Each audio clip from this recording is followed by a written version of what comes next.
Welcome back, basketball fans. Heartbreak in Los Angeles.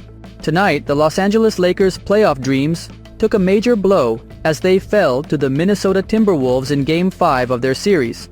Final score, 103-96. A loss that stings for LA fans, but one that could mark a pivotal turning point in this postseason battle. Let's break down what happened, who stood out, and where the Lakers go from here. Coming into this game tied at 2-2, both teams knew what was at stake. A win tonight would put the Timberwolves one game away from advancing, while a Lakers victory would shift momentum back to Los Angeles. But from the start, it was clear this game wasn't going to be an easy one for the Lakers. LeBron James came out firing, attacking the paint early, and setting the tone with a quick 10 points in the first few minutes. Anthony Davis, the centerpiece for LA on both ends, was dominant in the post and grabbed key rebounds. But Minnesota quickly showed their defensive prowess, limiting Davis's second-chance opportunities. Anthony Edwards, who had been quiet in previous games, started hot for the Timberwolves, dropping 8 points in the first quarter alone. His early shooting helped Minnesota build a small lead heading into the second.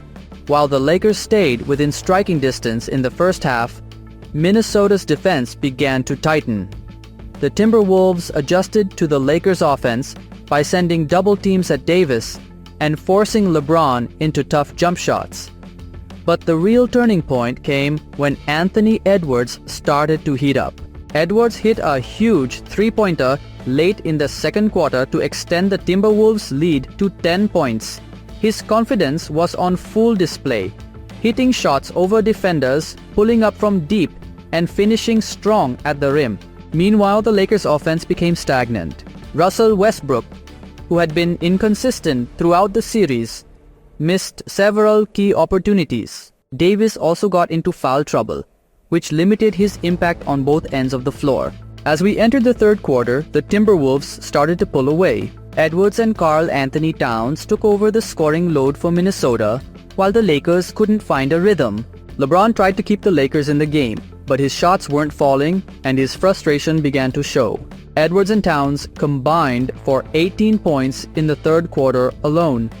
Edwards electrified the crowd with a monstrous dunk over Davis, while Towns hit several mid-range jumpers that pushed Minnesota's lead to 15 points. The Lakers, who had been within striking distance, now found themselves in a deep hole. Their defense failed to contain Edwards, and their offense lacked fluidity, with too many rushed shots and missed opportunities at the rim. Despite the deficit, the Lakers weren't ready to go down without a fight. LeBron and Davis tried to mount a comeback, with LeBron hitting a deep three-pointer and Davis coming up with a big block on Edwards. But every time the Lakers closed the gap, Minnesota had an answer. Conley drained a clutch three-pointer to push the Timberwolves' lead back up to 10 with under 3 minutes to go, stalling any potential Laker momentum. In the final minutes, LA had several chances to cut into the lead, but missed free throws and poor decision-making sealed their fate.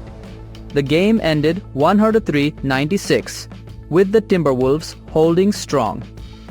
Now, let's take a closer look at the key players from tonight's game. Anthony Edwards, 31 points, 5 rebounds, 4 assists. Edwards stepped up in a big way, delivering in the clutch with both scoring and playmaking. His performance tonight was a statement that he's ready for the postseason spotlight. Karl Anthony Towns, 20 points, 10 rebounds. Towns played with poise and confidence, hitting big shots in crucial moments. He was the perfect complement to Edwards' scoring outburst. LeBron James, 28 points, 6 assists. LeBron did his best to carry the team, but despite his efforts, his teammates couldn't match his level of execution down the stretch. Anthony Davis, 21 points, 9 rebounds. Davis had a solid performance, but couldn't stay out of foul trouble and was a non-factor in the second half when the Lakers needed him most. After the game, both teams spoke about the pressure of the series. LeBron James, "We didn't execute when it mattered. We'll need to adjust, go back to the drawing board, and come back better for Game 6. Anthony Edwards, "We stayed disciplined. We knew we had to bring the energy tonight, and that's what we did. It's not over yet, but we're putting ourselves in a good position. The Timberwolves now lead the series 3-2 and are one game away from advancing to the next round. The Lakers, however, are far from out of it. Game 6 is now do or die for LA, and they'll need to make adjustments quickly. Can they overcome the pressure, or will Minnesota finish what they started? We'll find out soon enough. Be sure to tune in for more coverage leading up to Game 6. Rudy Gobert had playoff career highs with 27 points and 24 rebounds. Julius Randle added 23 points, and the Minnesota Timberwolves advanced in the NBA playoffs with a 103-96 victory over the Los Angeles Lakers in Game 5 of their first-round series Wednesday night. Anthony Edwards had 15 points and 11 rebounds for the 6th-seeded Wolves, who won 3 straight games to eliminate LeBron James and Luka Doncic from their first postseason together. After winning a playoff round in back-to-back seasons for the first time in franchise history, Minnesota next faces the winner of Houston's series with Golden State. The Rockets avoided elimination Wednesday, and Game 6 is Friday with the Warriors leading 3-2. Doncic had 28 points and 9 assists, while James added 22 points for the Lakers, who lost in the first round for the second straight postseason despite reconfiguring their roster at midseason with their seismic trade for Doncic. Rui Hachimura scored 23 points for the Lakers, who have advanced from the opening round just once in 5 seasons since their 2020 championship in the Florida bubble, with Gobert running amok in the paint while the Lakers deliberately played without a center. Minnesota won Game 5 despite going 7 for 47 on 3-point attempts, including 17 consecutive misses between the middle of the second quarter and Mike Conley's dagger 3 with 1:22 to play. After splitting the first 2 games in Los Angeles, the Wolves seized control of the series in back-to-back narrow home victories with superior late-game execution.